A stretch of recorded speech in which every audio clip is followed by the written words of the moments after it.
Assalamualaikum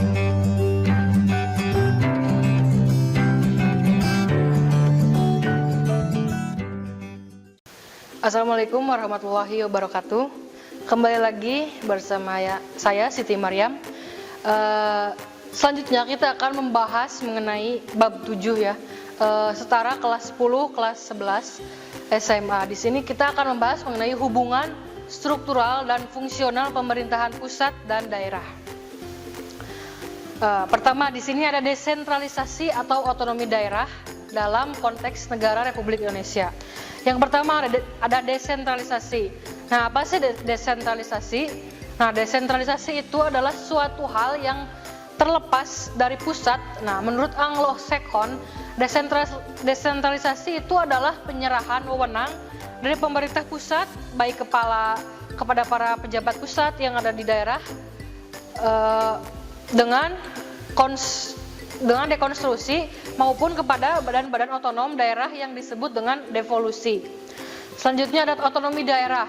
Otonomi daerah itu adalah sebuah kekuasaan dalam bentuk hak dan wewenang serta kewajiban dan tanggung jawab badan pemerintah daerah untuk mengatur dan mengurus rumah tangganya sesuai dengan keadaan dan kemampuan daerahnya sebagai manifestasi dari desentralisasi. Tujuan otonomi daerah adalah untuk meningkatkan daya guna dan hasil guna penyelenggaraan dalam rangka pelayanan terhadap masyarakat dari pelaksanaan pembangunan sesuai dengan peraturan perundang-undangan. Yang ketiga ada otonomi daerah dalam konteks negara kesatuan. Pelaksanaan otonomi daerah di Indonesia diselenggarakan dalam rangka untuk memperbaiki kesejahteraan rakyat. Pelaksanaan otonomi daerah sejalan dan berlandaskan pada acuan hukum juga sebagai implementasi tuntutan globalisasi yang diberdayakan dan dengan cara memberikan daerah sebagai implementasi tuntutan globalisasi yang diberdayakan dengan cara memberikan daerah kewenangan yang lebih luas, lebih nyata dan bertanggung jawab terutama dalam mengatur dan memanfaatkan menggali sumber-sumber potensi yang ada di daerah masing-masing.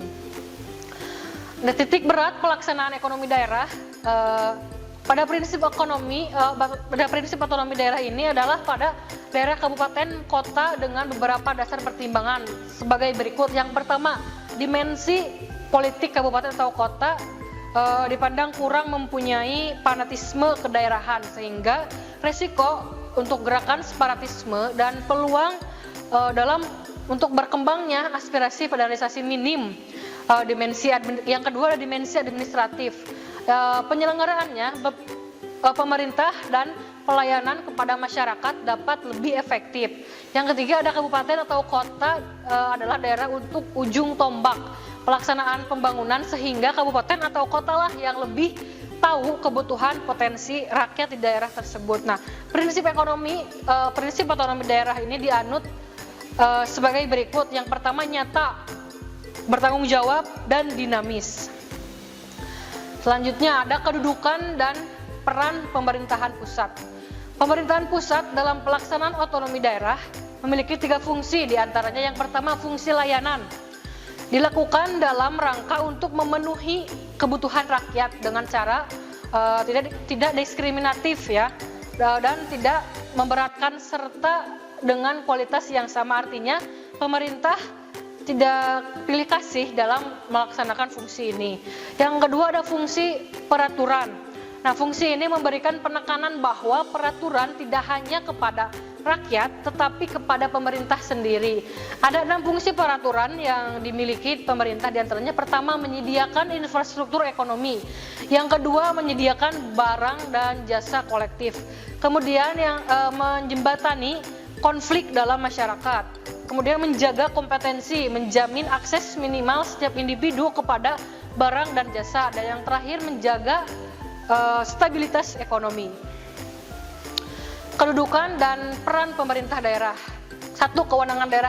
Kewenangan pemerintahan daerah. Yang pertama, Indonesia adalah sebuah negara yang wilayahnya terdiri atas daerah-daerah provinsi.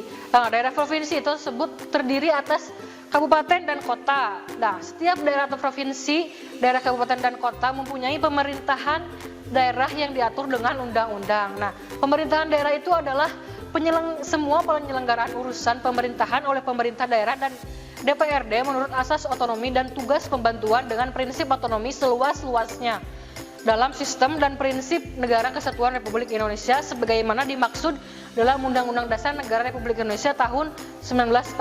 Nah, pemerintahan daerah, provinsi, kabupaten, dan kota memiliki Dewan Perwakilan Rakyat Daerah yang anggota-anggotanya dipilih melalui pemilihan umum. Selanjutnya, kewenangan pemerintah daerah dalam pelaksanaan otonomi daerah ini dilaksanakan secara luas, utuh, dan bulat meliputi perencanaan, pengawasan, pengendalian, dan evaluasi semua aspek pemerintahan. Indikator yang menunjukkan bahwa pelaksanaan kewenangan tersebut berjalan dengan baik dapat diukur dari 3 indikator berikut. Yang pertama, terjaminnya keseimbangan di wilayah pembangunan Indonesia. Kedua, terjangkaunya pelayanan pemerintah bagi seluruh penduduk Indonesia secara adil dan merata. Yang ketiga, tersedianya pelayanan pemerintahan yang lebih efektif dan efisien. Nah, sebaliknya, tolak ukur yang dipakai untuk merealisasikan kegiatan indikator tersebut adalah aparat pemerintah pusat dan daerah diharapkan untuk memiliki sikap-sikap sebagai berikut. Yang pertama, kemampuan aparatur, mentalitas yang tinggi, penerimaan, dan terpercaya juga bertanggung jawab.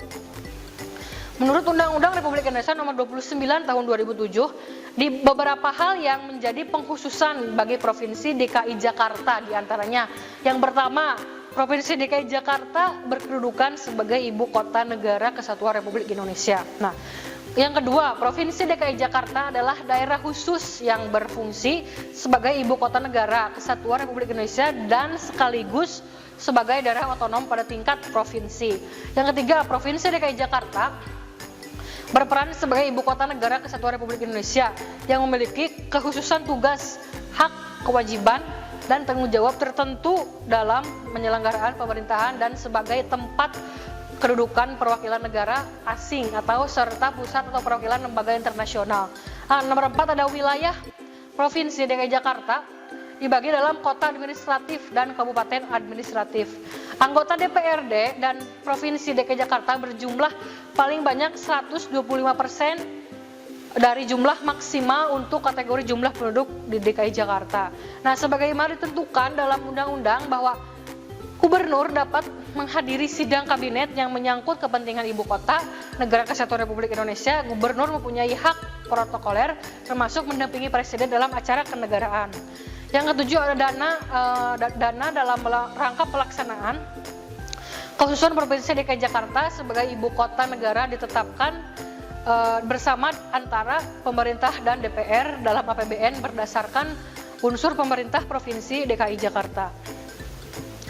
Selanjutnya ada daerah khusus atau daerah istimewa dan otonomi khusus. Nah, daerah khusus ibu kota Jakarta bahwa Provinsi DKI Jakarta sebagai satuan pemerintahan yang bersifat khusus dalam kedudukannya sebagai ibu kota negara Kesatuan Republik Indonesia dan sebagai daerah otonom yang memiliki fungsi dan peran yang penting dalam mendukung penyelenggaraan pemerintahan negara Kesatuan Republik Indonesia berdasarkan Undang-Undang Dasar Negara Republik Indonesia tahun 1945. DKI Jakarta diberikan kekhususan terkait tugas dan hak, kewajiban dan tanggung jawab dalam penyelenggaraan pemerintahan daerah.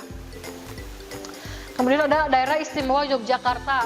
Nah, di sini ada daerah istimewa Yogyakarta atau kita kenal dengan DIY ya, adalah sebuah provinsi yang mempunyai keistimewaan dalam penyelenggaraan urusan pemerintahan dalam kerangka Negara Kesatuan Republik Indonesia.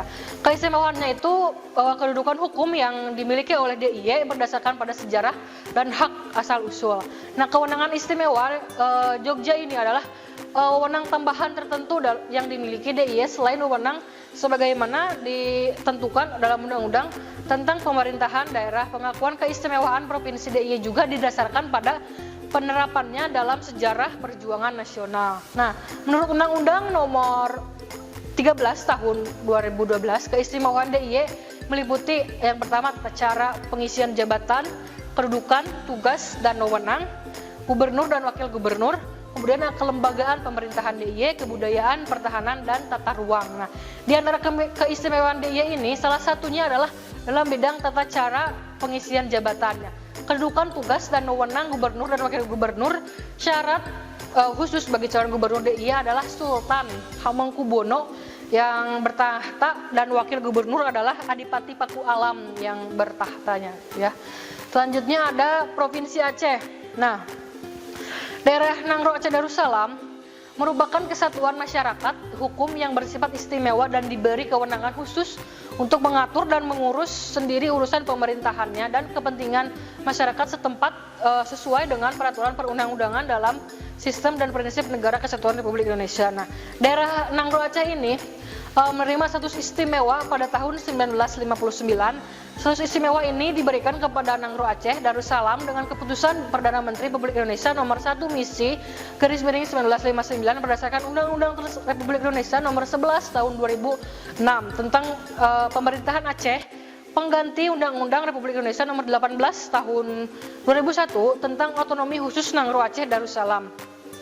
Keistimewaan Aceh meliputi penyelenggaraan kehidupan beragama dalam menjaga kerukunan hidup antar umat beragama. Nah, penyelenggaraan kehidupan adat yang bersendikan agama Islam, penyelenggaraan pendidikan yang berkualitas serta menambah materi muatan lokal secara sesuai dengan syariat Islam. Nah, peran ulama dalam penetapan kebijakan Aceh serta penyelenggaraan dan pengelolaan ibadah haji sesuai dengan peraturan perundang-undangan. Selanjutnya kita ada ke daerah otonom khusus Papua. Nah, sebagaimana kita ketahui bahwa Papua merupakan daerah perbatasan di sebelah timur. Nah, otonomi khusus bagi Provinsi Papua adalah kewenangan yang khusus diakui dan diberikan kepada Provinsi Papua, termasuk provinsi-provinsi hasil pemekaran dari Provinsi Papua. Nah, untuk mengatur dan mengurus kepentingan masyarakat setempat menurut pakar tersendiri berdasarkan aspirasi dari hak-hak dasar masyarakat Papua bahwa hal-hal mendasar yang menjadi isi Undang-Undang Republik Indonesia nomor 21 tahun 2001 tentang otonomi khusus bagi Provinsi Papua adalah sebagai berikut. Yang pertama, pengaturan kewenangan antara pemerintah dan pemerintah Provinsi Papua serta penetapan kewenangan tersebut di Provinsi Papua yang dilakukan dengan kekhususan bahwa pengakuan dan penghormatan hak-hak dasar orang asli Papua serta pemberdayaan secara strategis dan mendasar. Yang ketiga, mewujudkan penyelenggaraan pemerintahan yang baik. Dan yang keempat, pembagian wewenang, tugas dan tanggung jawab yang tegas dan jelas antara badan legislatif, eksekutif, dan yudikatif serta majelis rakyat Papua sebagai representasi kultural penduduk asli Papua yang diberikan kewenangan tertentu. Selanjutnya, peraturan daerah atau perda ya bisa disingkat, ditetapkan oleh daerah setelah mendapat persetujuan dari DPRD. Nah, perda dibentuk dalam rangka penyelenggaraan otonomi daerah, provinsi atau kabupaten atau kota dan tugas pembantuan. Perda tersebut merupakan penjabaran lebih lanjut dari peraturan perundang-undangan yang lebih tinggi dengan memperhatikan ciri khas masing-masing daerah. Nah, perda tidak boleh bertentangan dengan kepentingan umum dan peraturan perundang-undangan yang lebih tinggi. Nah, peraturan daerah dibentuk berdasarkan asas pembentukan peraturan perundang-undangan. Nah, masyarakat ini berhak memberikan masukan secara lisan maupun tertulis dalam rangka menyiapkan atau pembahasan rancangan perda. Nah, persiapan pembentukannya itu pembahasan dan pengesahan rancangan perda berpedoman kepada peraturan perundang-undangan. Di sini ada keuangan daerah, bahwa penyelenggaraan fungsi pemerintahan daerah akan terlaksana secara optimal apabila penyelenggaraan urusan pemerintahan diikuti dengan pemberian sumber-sumber penerimaan yang cukup kepada daerah dengan mengacu kepada undang-undang yang mengatur pertimbangan keuangan antara pemerintah pusat dan daerah. Semua sumber keuangan yang melekat pada setiap urusan pemerintahan yang diserahkan kepada daerah menjadi sumber keuangan daerah.